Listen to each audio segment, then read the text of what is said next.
Hello, dear students. Welcome to the chapter The Clumsy Beauty and Her Aunts. Clumsy मतलब भद्दा, ugly, right? ये पढ़ते हैं chapter को. There once lived a poor widow with a daughter named Ursula. Widow मतलब विधवा, और उसका लड़की का नाम क्या था? Ursula. Though Ursula was as beautiful as a spring day, she was very clumsy. Ursula's industrious mother was particularly good at using the spinning wheel. She really wished that her daughter should be as handy as herself, but any walk Ursula touched seemed to tangle or break in her fingers at once. Ursula उसकी लड़की थी, कोई भी काम में हाथ डालती थी वो टूट जाता था, ये खराब हो जाता. लेकिन उसकी जो माँ थी वो स्पिनिंग व्हील का काफी अच्छा यूज करती थी, यानी कि चरखे का. One morning when Ursula had tried to spin once again, she had tangled the thread. धागा उलझा लिया उसमें. Her mother was scolding her loudly, उसकी माँ चिल्लाई उस पर. When the king's son came riding by, "Oh, good women," he said, "why are you scolding this lovely girl? Surely she can't have vexed you so much." राजा का लड़का है, उसने कहा भाई आप इस पर क्यों चिल्ला रही हैं, क्यों चीख रही हैं? The widow was happy that her pretty daughter had caught the prince's eye. She could not tell him why she was scolding Ursula. She said quickly, "Your Majesty, I was only scolding her for working too much." मैं इसलिए चिल्ला रही हूँ, वो ज्यादा काम कर रही, right? She spent 3 pounds of flax in a day, weaves it into line in the next and makes it all into shirts the day after. तो बोले शाम तक जो है शर्ट्स बना लेती है. अच्छा, my mother will be happy to meet her, said the prince. Prince ने कहा मेरी माँ बहुत खुश होंगी मिलके. She herself is the greatest spinner in the kingdom. Fetch your daughter's bonnet and cloak please, madam, and place her behind me on my horse. बोले मेरे घोड़े के पीछे बैठा दीजिएगा. The woman bundled Ursula into her bonnet and cloak and sent her off with the prince before the girl could protest. इससे पहले कि लड़की कुछ कह पाती उसे उसके साथ बैठा दिया. But as they rode back to the castle together, the prince talked the Ursula so kindly that she almost forgot her fear of being found out. वो तो भूल ही गई थी, प्रिंस से बातचीत करने में वो भूल गई थी, उसको जो डर था कि भाई कहीं वो पकड़ी ना जाए. At the castle, the queen was astonished to see a young country girl sitting behind the prince. But when she saw the girl's pretty face and heard about her incredible skill in spinning, her feelings changed. Feeling change होगी जब देखा कि लड़की बहुत ही skilful है spinning चलाने में. Ursula trembled, कांप रही थी ये. Under the queen's gaze, the prince whispered to her that if she did not object to becoming his wife, she should strive to please his mother. So Ursula made a wobbly crusty. ये जो word है ना wobbly crusty, इसका word meaning में अभी देखेंगे हम लोग. That evening when they all dined together, the prince and Ursula enjoyed each other's company, but the thought of spinning sent a chill to Ursula's heart. वो तो चरखा चलाना जानती नहीं थी, उसकी माँ ने कह दिया था, लेकिन अब वो डर रही थी बार बार कि कहीं चरखा चलाने का ना बोल दें, लेकिन वो खुश थी प्रिंस के साथ. After the feast, the queen led Ursula to a beautiful bedroom.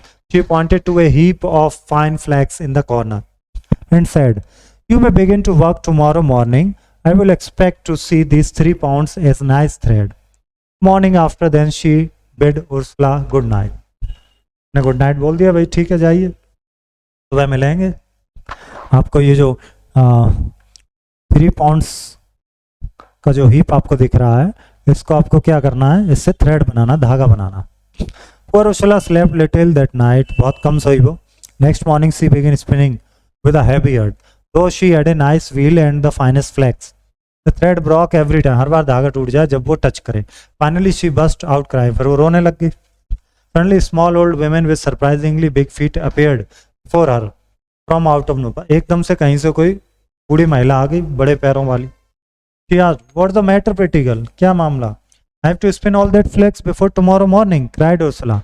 "I will never be able to get even 5 yards of fine threads from it." बोले अच्छे 5 धागे नहीं निकाल पाएंगे हम तो. "Will you promise to invite poor Coolidge Cushmore to your wedding with the young prince? If you do, all 3 pounds of flax will be made into the finest thread while you sleep tonight." उन्होंने promise किया, अगर आप invite करेंगी college कुशमोर को अपनी wedding में, जो कि आपकी यंग प्रिंस के साथ होगी, तो ये मैं रात भर में तैयार करा दूंगी, ठीक है. All 3 pounds of your flax will be made into finest thread. जब भी आप सोएंगी. "Indeed, I will welcome you," Ursula replied, overjoyed. Very well, बहुत अच्छे. Said Colliage Cushmore, stay in your room till tea time, then tell the queen she may come for her thread early tomorrow morning. ठीक है भाई. उसने कहा T time तक सोना, फिर वो क्वीन आएंगी. Ursula did as she was told, and the old woman was as good as her promise. The next morning, Ursula woke to find the finest thread as she had ever seen. What a brave girl! Cried the queen. I will send you my own mahogany loom. उन्होंने कहा मैं तो तुम्हें loom में भेज दूंगी. But you need not work anymore today. Work and rest. That's my motto. Tomorrow you can weave all this thread. बोले अब ये जो thread है उनको कल. Ursula spent another day. फिर उस अगले दिन फिर with the prince. She was so happy in his company that she almost forgot the task ahead of her. But the next morning, when she sat down at the queen's loom, she was even more frightened than before. As she sat there in grief, a little old woman with wide hips suddenly appeared before her. फिर से वो महिला आ गई. She said her name was Coleridge Promenor. She offered the same bargain as Coleridge Cushmore. वो Coleridge प्रोमेनोर थी, वो कोलियज क्रशमोर थी. नाम थोड़े थोड़े चेंज हैं. मोर. Ursula accepted. उसने कहा शादी में बुलाओगी. The queen was overjoyed the next morning when Ursula showed her lining as fine and white as the finest paper. Rest today. फिर क्वीन ने कहा अब रेस्ट करो. Said the queen to Ursula, if you have all this made into nice shirts. उसने कहा अगर तुम shirts बना दोगी कल, you may present one of them to my son and marry him soon after. तो उनमें से एक मेरे सन को प्रेजेंट करना और जल्दी तुम्हारी शादी हो जाएगी. और सोला ट्रेम्बल्ड द नेक्स्ट डे. वो फिर से घबराई. ऐसी सेट विद सीजर्स, कैंची, नीडल, थ्रेड, इन सब के साथ सोई वो हाथ में पकड़ के. After she had waited patiently, an old woman with a big red nose appeared before her. Big नेड, एक और बूढ़ी महिला प्रकट होती है. Woman introduce herself, Colliage Shron more Rua, इनका अलग नाम है. And she made the same offer. उसने कहा भाई वही शादी में बुलाओगी. The two before her. Ursula accepted with relief. And sure enough, when the queen paid her an early visit the next morning, there were a dozen fine shirts lying on the table. Table पर दर्जनों भर shirts थी वहां. Ursula grand wedding took place a few days later. The queen could talk of nothing except how happy she and the bride would be spinning and weaving endlessly. Then suddenly a footman came up to the bride and said, your ladyship's aunt Coleridge Cushmore wants to know if she might come in. एकदम छोटा सा बौना सा लड़का आता, footman आता है और वो कहता है कि भाई आपकी जो आंटी हैं कोलियज कुशमोर, जो पहली बार जो महिला आई थी जिन्होंने थ्रेड बनाया था ना, वो आना चाहती. Bride nodded. In came the women with the big foot, and she was seated near the queen. The queen, angry with the interruption, soon asked rather spitefully, dear madam, why is your foot so big? So big, आपके पैर इतने बड़े क्यों? I was standing almost all my life at the spinning wheel, that's why, replied Coleridge Cushmore. करी मैं जो है जो स्पिनिंग व्हील है वहीं खड़ी रही हूँ, इसलिए पूरी लाइफ भर, इसलिए मेरे पैर बड़े हो गए. The prince horrified to hear this said to Ursula, I don't want you to spend even 1 hour at the same spinning wheel. बोले मैं अब 1 घंटा भी तो मैं नहीं स्पिनिंग व्हील के साथ खड़ा रहने दे सकता. Minutes later, the footman approached again and said, your ladyship's aunt Coleridge Promenor wishes to enter. बोले अब ये आंटी आने वाली. The prince and Ursula said she was welcome. She took her seat, but soon the queen asked, why madam do have such wide hips? आपके hips इतने बड़े बड़े क्यों हैं? That is owing to sitting all my life. क्योंकि मैं पूरी life भर बैठी रही. Said Coleridge Promenor. My wife will never sit at the loom, the prince explained. Prince ने कहा भाई मेरी वाइफ अब लूम पर कभी नहीं बैठेगी. Finally the footman approached again and said, your ladyship's aunt Coleridge Promenor Rua wants to come to the banquet. After the bride and bridegroom said she was welcome, the old woman entered. After she sat at the table, the queen asked, please tell us why your nose is so big and red. आपकी नाक इतनी लंबी और red क्यों है? Your Majesty, my head was bent down over stitching all my life. मेरा sir झुक गया है स्टिच करते हुए पूरी life. All the blood in my body ran into my nose. पूरा ब्लड मेरी नाक की तरफ आ गया है. Said Coleridge Promenor. अब देखिए प्रिंस ने क्या किया. My darling, very seriously to Ursula, if I ever see a needle in your hand, उन्होंने कहा अगर मैंने तुम्हारे हाथ में सुई देख ली तो तुम समझ ला I will run 100 miles for you. मैं तुम्हारे लिए 100 miles चलाऊँ. तो clumsy Ursula became free of spinning work for the rest of her life and lived happily with her Prince.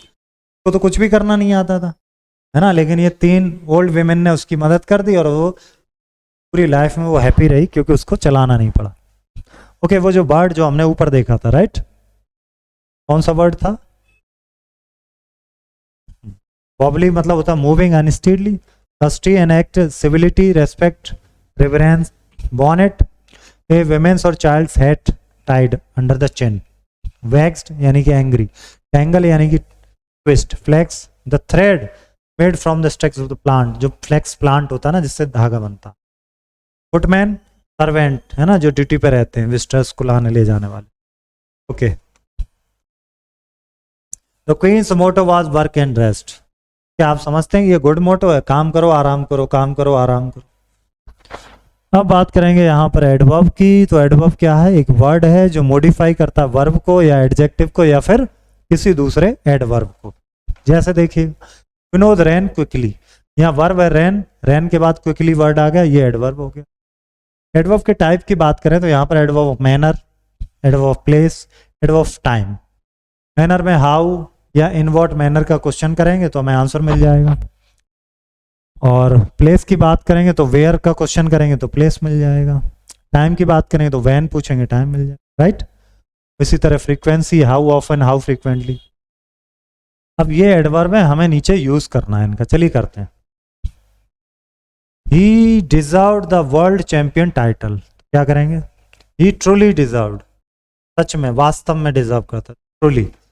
The teacher spoke to the student, the teacher अगर loudly होगा या softly होगा या फिर स्विफ्टली, स्विफ्टली तो नहीं कर सकते, लाउडली या सॉफ्टली में से कोई एक कर सकते हैं, ठीक है।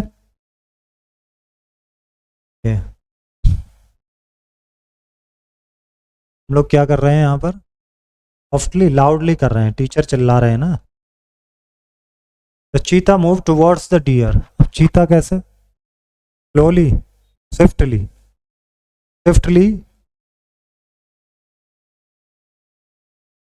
She handled the package very very carefully, package को बहुत केयरफुली हैंडल किया उसने। The mother treated all her child, हाँ, सभी बच्चों को कैसे ट्रीट करती है? इक्वली, सभी बच्चों को इक्वली ट्रीट करते हैं ना, बराबर बराबर, राइट, कोई छोटा। दे Seng very very softly, loudly, यहां पर लाउडली होना चाहिए, यहां पर जो लाउडली किया इसकी जगह आप कर सकते हैं सॉफ्टली। नेक्स्ट देखिए, it was very weird seeing them dancing,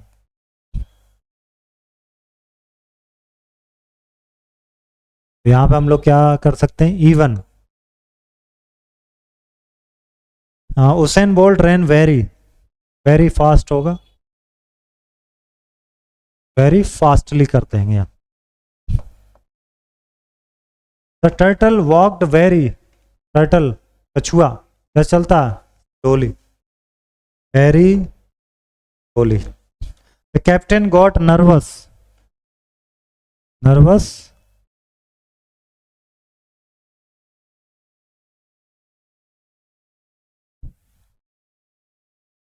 nervous truly, not truly, literally, no, deny, pack, telephone carefully. Nervous fastly, जल्दी नर्वस हो जाते हैं, यहां पर भी हम लोग फिल कर सकते हैं नर्वस फास्टली, या इजीली होता तो इजीली भी कर सकते थे। चलिए देखते हैं नेक्स्ट एक्सरसाइज में क्या है। ये है एंटोनिम, आपको इसमें फिल करना है, चलो करते हैं। इंडस्ट्रियस माने होता है बहुत मेहनती, का अपोजिट क्या हो जाएगा? लेजी, यहाँ पर फिल करेंगे आप लेजी। क्लमसी माने होता है बहुत भद्दा, बेकार, तो क्लमसी का क्या हो जाएगा? File, feast, skilful, meanly, specially. Okay, whispered माने फुसफुसाना होता है, ये हो जाएगा शाउटेड, चिल्लाना, चीखना। काइंडली मतलब दयालु होता बहुत, तो यहाँ पर क्या हो जाएगा? काइंडली का अपोजिट।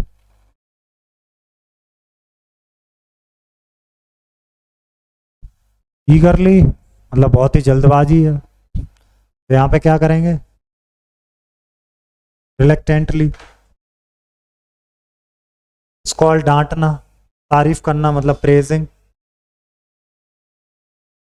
क्लमसी का हम लोग ब्यूटीफुल कर सकते हैं, या काइंडली का हम लोग यहाँ क्या कर सकते हैं, मीनली, मीनली भी कर सकते हैं। टेरिफाइड मतलब भयभीत होता, डरा हुआ, ठीक है। और टूक नहीं कर सकते, surprise, lazy, shouted, praising, terrified, skilful. Opposite word हमें लिखना है ना इसमें।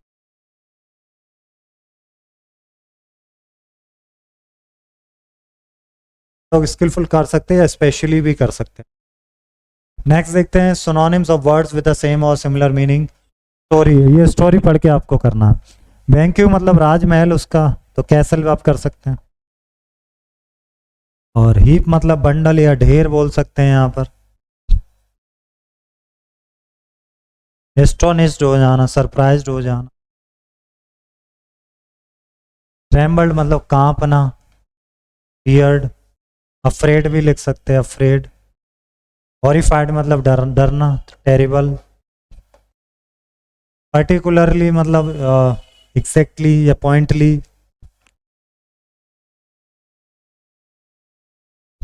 ओके, अब आते हैं हम लोग नेक्स्ट क्वेश्चंस पर। क्या है,